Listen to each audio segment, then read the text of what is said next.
ఉద్యోగ ఉపాధి లభించాలంటే TDP మహాకూటమికి vote వేయాలన్నారు Mylavaram నియోజకవర్గ కూటమి అభ్యర్థి ఎమ్మెల్యే వసంత కృష్ణప్రసాద్. ఇబ్రహీపట్నం దాములూరు గ్రామంలో ఇంటింటి ప్రచారాన్ని చేపట్టారు. గ్రామానికి విచ్చేసిన కృష్ణప్రసాద్కు మహిళలు హారతులు పట్టారు. సూపర్ 6 పథకాలతో కూడిన కరపత్రాలను అందజేశారు నేతలు.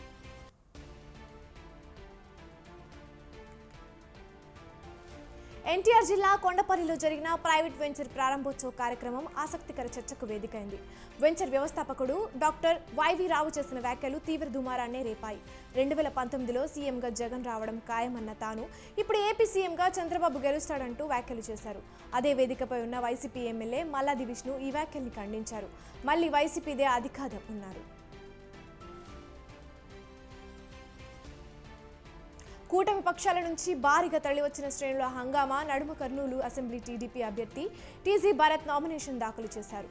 రాజకీయాల్లో గెలుపోటములు సహజమన్నారు. ఓడినా ప్రజల పక్షాన పోరాటం చేస్తే ప్రజలు గుర్తించడానికి నామినేషన్ తరలివచ్చిన జనవాహిని నిదర్శనమన్నారు. తెలంగాణ సీఎం రేవంత్ రెడ్డి మానవత్వం చాటుకున్నారు. తన కాన్వాయ్లోని అంబులెన్స్ను పంపి ప్రాణాపాయ స్థితిలో ఉన్న వ్యక్తి ప్రాణాలని కాపాడారు. హైదరాబాద్లో జరిగిన ఈ ఘటన వీడియో నెట్టింట వైరల్ కాగా సీఎం రేవంత్ తీసుకున్న చొరవపై సర్వత్రా హర్షం వ్యక్తమవుతోంది. అల్లూరు జిల్లా రంపచోడవరం నియోజకవర్గం మోతుగూడెం గ్రామంలో కూటమి పార్టీలు ఇంటింటి ప్రచారాన్ని చేపట్టాయి.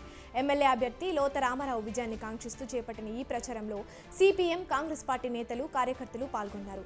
హత్య రాజకీయాలను ప్రోత్సహిస్తున్న వైసీపీ ప్రభుత్వానికి గుణపాఠం చెప్పాలని పిలుపునిచ్చారు నేతలు.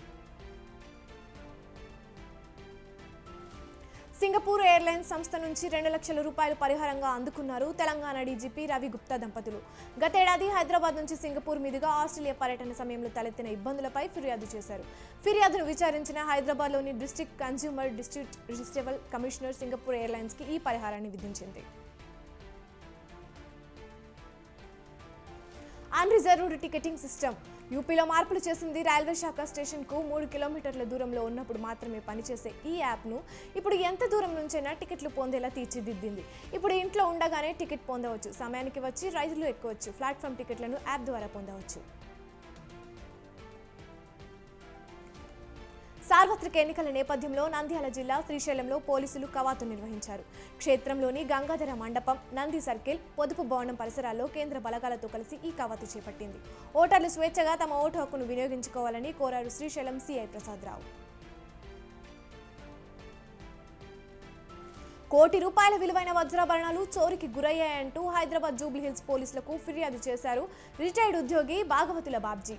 బెంగళూరు నుంచి హైదరాబాద్ చేరుకున్న తమ సూట్ కేసులోని 3 డైమండ్ నెక్లెస్లు, 3 జతల డైమండ్ చెవిరింగులు చోరీకి గురయ్యాయంటూ కారు డ్రైవర్పై అనుమానం వ్యక్తం చేశారు. పోలీసులు కేసు దర్యాప్తు చేస్తున్నారు. పశ్చిమ ఆస్ట్రేలియా సముద్ర తీరానికి పదుల సంఖ్యలో పైలట్ తిమింగలాలు ఒడ్డుకు రావడం చర్చనీయాంశమైంది. ఒడ్డుకు వచ్చిన వాటిని సురక్షితంగా సముద్రంలోకి పంపారు. మరికొన్ని మృత్యువాత పడ్డాయి. అధిక సంఖ్యలో తిమింగలాలు ఒడ్డుకు చేరడాన్ని పర్యావరణ ముప్పుగా పేర్కొంటున్నారు పర్యావరణవేత్తలు. ప్రజాస్వామ్యం మనకిచ్చిన ఓటు హక్కు అన్నారు క్రికెటర్.